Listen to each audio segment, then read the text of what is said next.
Hola, nuevamente bienvenidos aquí a Sirio Medicina del Ser, este espacio donde compartimos información de bienestar.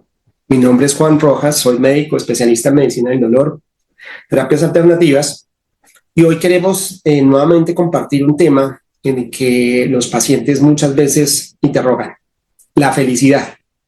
Una de las consultas permanentes es que los pacientes dicen que en sus estados comportamentales siempre están buscando el estado de paz o la felicidad, encontrar esos momentos en que la felicidad sea más permanente, más prolongada. Así que nos dimos en la tarea de ampliar nuestros conocimientos, investigar un poco más sobre esas teorías, sobre esas corrientes filosóficas y sobre todo desde la parte científica para analizar qué es lo que consideramos la felicidad. Bienvenidos. Es una emoción compleja. Podemos decir que es una dimensión multifacética que muchas veces abarca una gran cantidad de sentimientos positivos, desde la satisfacción hasta tener una alegría muy intensa. Muchas veces la asociamos con propósitos, alcanzar metas, pasar tiempo con seres queridos o participar en actividades que nos generen placer. Así que siempre tenemos un objetivo al que se puede asociar la felicidad, pero algunas descripciones dicen que la felicidad puede surgir espontáneamente, casi que sin ninguna causa aparente.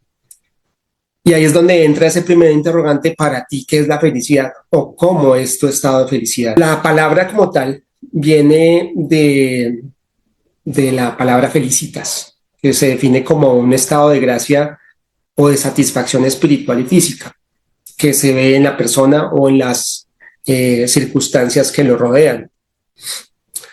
A nivel de los libros sagrados hinduistas, se utiliza la palabra turiya y es el significado de experimentar una felicidad constante.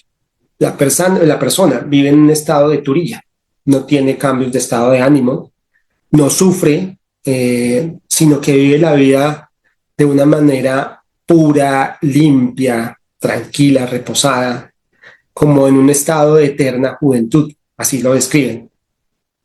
Todos los grandes profetas y sabios han llegado a ese estado de turilla. En cambio, nosotros, los mortales corrientes, solo la disfrutamos por unos instantes. Aunque sea solo 22 minutos de nuestra vida, hemos sentido esa sensación de absoluta felicidad y que se aleja un poco de lo que pueda ocurrir en el mundo exterior. Pero muchas veces ese estado no se puede lograr que sea permanente o que se prolongue. Cuando uno hace el recuerdo de los estados de felicidad, sí hay una sensación similar, pero no siempre las mismas experiencias generan los mismos estados de felicidad. Así que si lo catalogáramos con una escala de clasificación, para cada persona sería diferente qué es lo que le genera la felicidad. Para los griegos, la palabra ataraxia es ese estado de tranquilidad donde puede llegar el ser humano, en el que no hay miedo, hay ausencia de miedo, y la tranquilidad de lo que hace le genera un estado de placer espiritual. Entonces esta palabra ataraxia viene del griego artapatía, que es la ausencia de turbación. Nada lo turba, lo preocupa, y la persona está libre de las pasiones, de las pulsiones. En el psicoanálisis se habla de la pulsión de vida y de la pulsión de muerte, y en esas pulsiones es donde muchas veces, casi siempre, todos nos movemos. Para este concepto teórico de los griegos, en el que también están las filosofías de los estoicos y de los escépticos, es un estado mental en un equilibrio de la mente y del cuerpo, que finalmente va a generar felicidad. Ellos involucran también el alma, la razón, los sentimientos, y consideran que hay unos placeres que son naturales y otros placeres que son necesarios para la vida. Los placeres naturales tienen que ver con lo que son relacionados con la vida de las personas. Los placeres naturales son los que nos brindan el sustento: comer bien, poderse vestir, poder bañarse, poder ser independientes, tener autonomía. Pero también hablan de placeres no naturales y no necesarios, o placeres vanos. El deseo de poder, de reconocimiento, de honor. Estos placeres los relacionan con sufrimiento. Entonces, para este tipo de filosofías siempre se asocia con el estado de placer y con el estado del deseo. Y ahí es donde entra, por ejemplo, la filosofía budista. Una de sus primeras conceptos de sabiduría es que la causa principal del dolor o del sufrimiento es el deseo. Y ese deseo siempre está asociado a algo que quiero tener, a algo que me falta o algo que quiero lograr.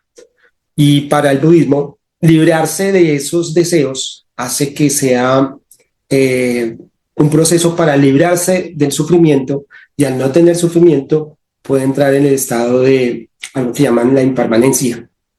Y la impermanencia es algo que no caduca, que no tiene fin. Y al ser impermanentes y erradicar los deseos, trae felicidad. Es un concepto mucho más amplio, más profundo, pero que en muchas ocasiones es más difícil.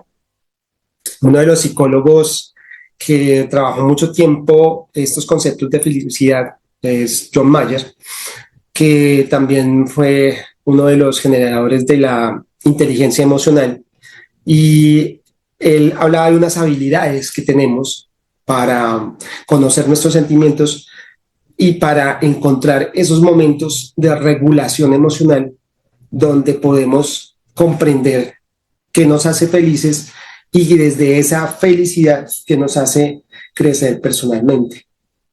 Entonces, la felicidad frecuentemente se considera algo positivo, algo que va a brindar un bienestar, pero no siempre es lo que se consigue.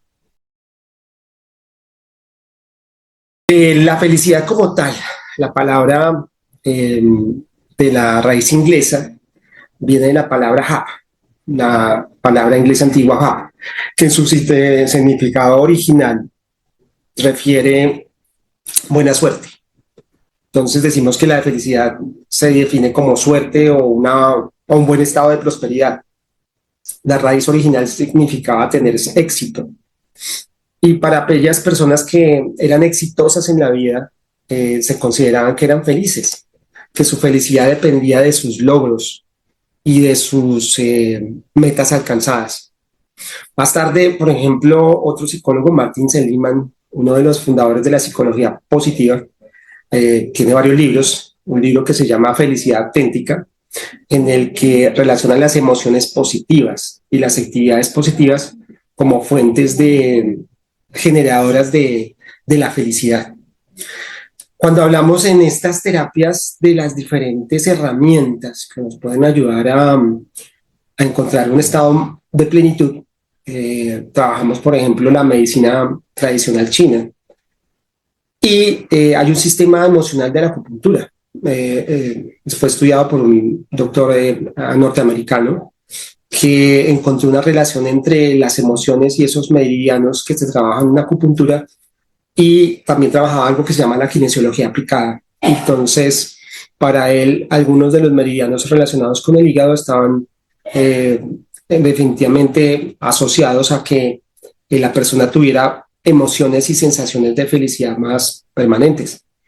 Para la medicina tibetana, uno de los órganos relacionados con la felicidad es el hígado, y encontrar un hígado en un buen tono, que se llama un buen estado fisiológico, generaba entonces mayor capacidad de producir componentes hormonales y neurofisiológicos que se asocian con estados de felicidad.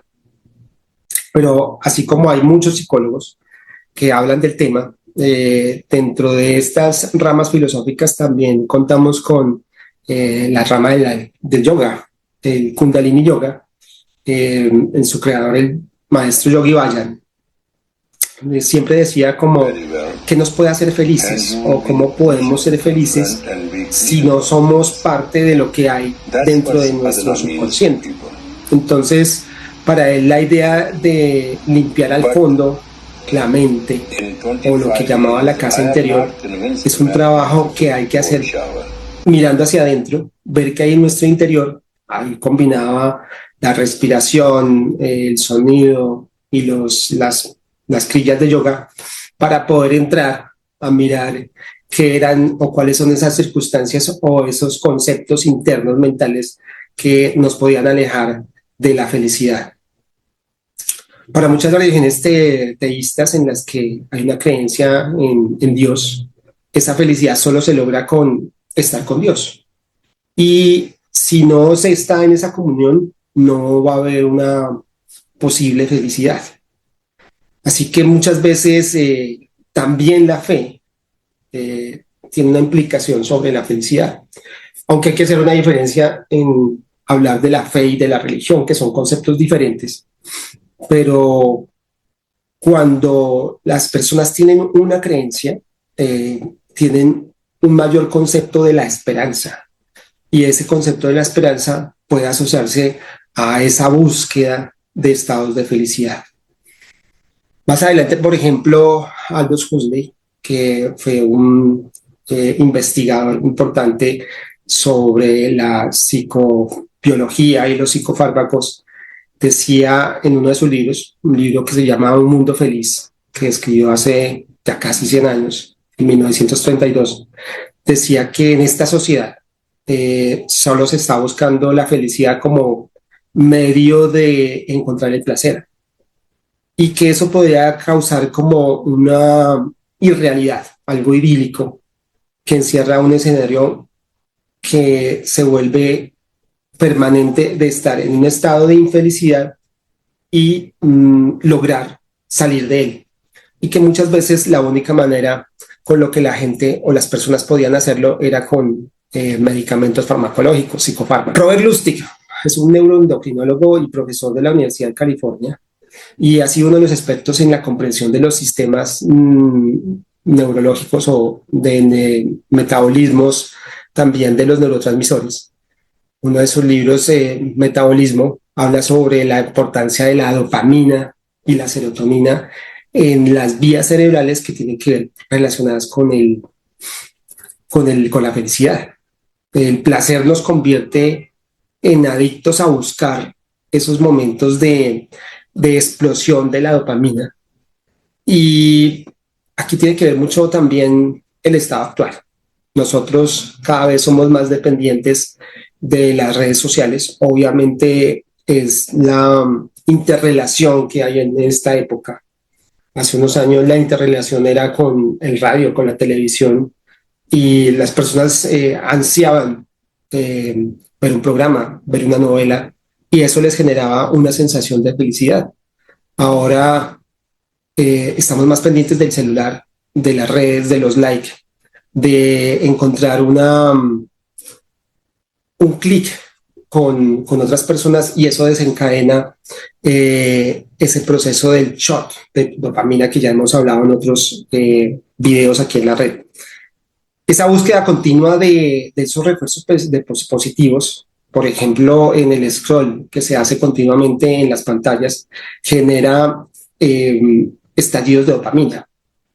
Pero a la vez, eso desciende la serotonina, y esos desequilibrios entre esas hormonas, neurotransmisores, hacen que esos placeres se vuelvan mucho más esporádicos, más dependientes de algo, y obviamente cuando no están presentes, pues nos va a generar más inconformidad, más sensación de infelicidad, por decirlo así.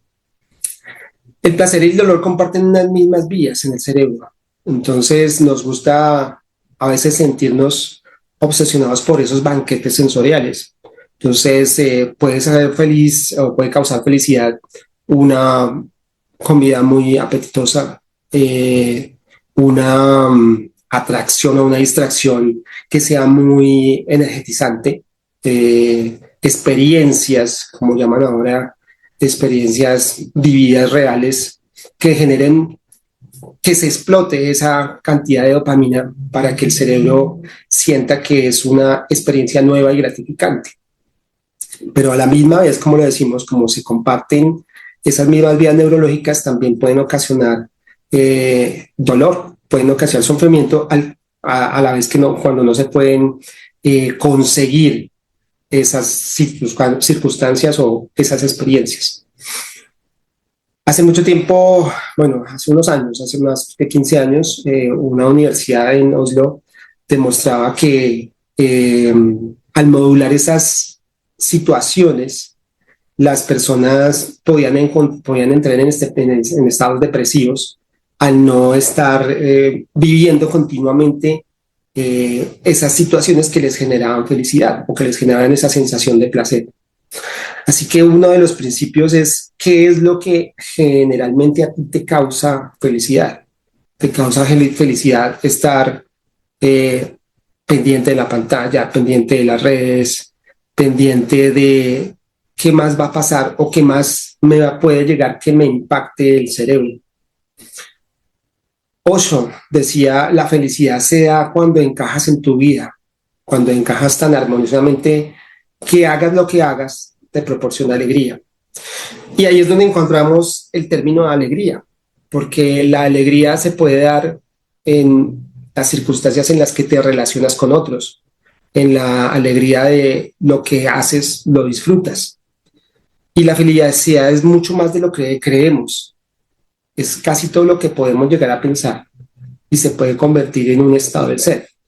Pero en esa búsqueda de, de, de ese estado de felicidad, pues tenemos que ser conscientes que no solamente puedes tener que ser a nivel mental, tiene que interrelacionarse el cuerpo, las emociones, la mente, para que tengan un equilibrio. Krupka, otro pensador, nos decía la felicidad es tu naturaleza, abrir tu mente y tu corazón, lo cual a veces resulta muy difícil de creer, sentir y constatar, puede ser la razón que te lleve a tener una sensación de que estás vivo por algo.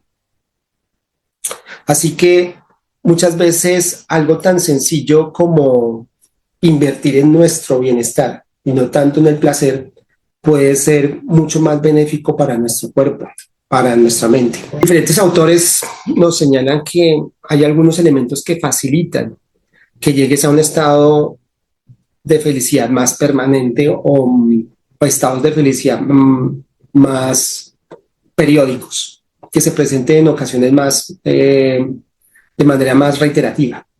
Algo que hablan es la congruencia interna. Y en esa congruencia interna es ese estado de lo que sientes y de lo que expresas.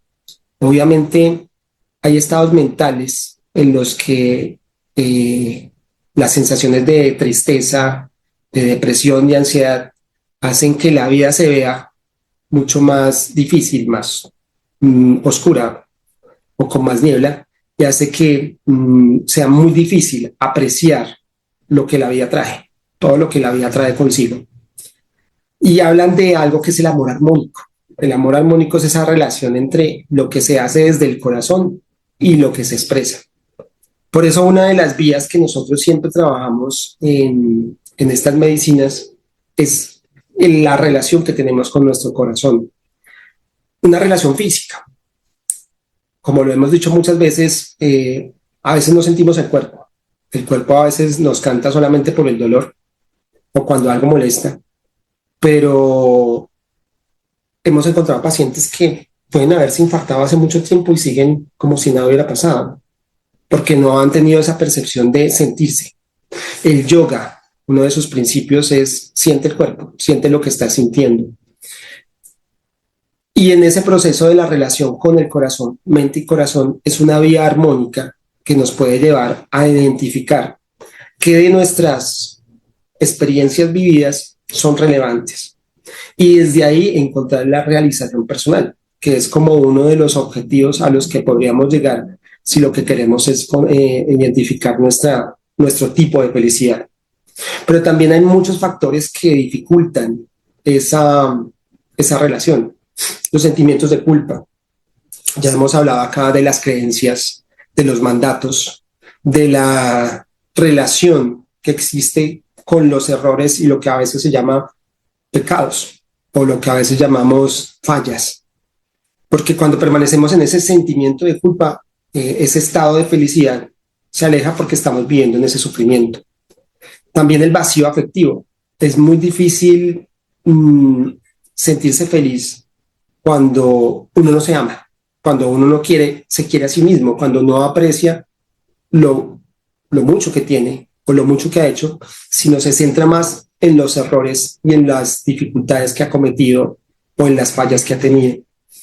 Y a la vez también ese sentimiento de inferioridad, de que no soy capaz o no soy consciente de que puedo lograrlo. Siendo así, es un campo muy amplio, encontrar la felicidad, encontrar el momento en el que te puedes definir qué es para ti la felicidad y en qué circunstancias, personas, actividades, hechos puedes sentirte pleno, realizado y que son cortos, como lo decía el Turilla. No es algo permanente porque no somos dioses, no somos maestros, pero sí son momentos en nuestra humanidad que nos pueden llenar, que nos pueden hacer sentir mucho más vivos. Queremos compartirles en estos días una meditación sobre ese alcance de la meditación de la felicidad y a la vez encontrar cuáles son las limitaciones desde lo transgeneracional, desde la psicología sistémica, que te limitan a encontrar tu propia felicidad. La felicidad es un camino propio, pero que tiene una relación con todo lo que te rodea. Así que seguimos aquí en Sirio aportando bienestar.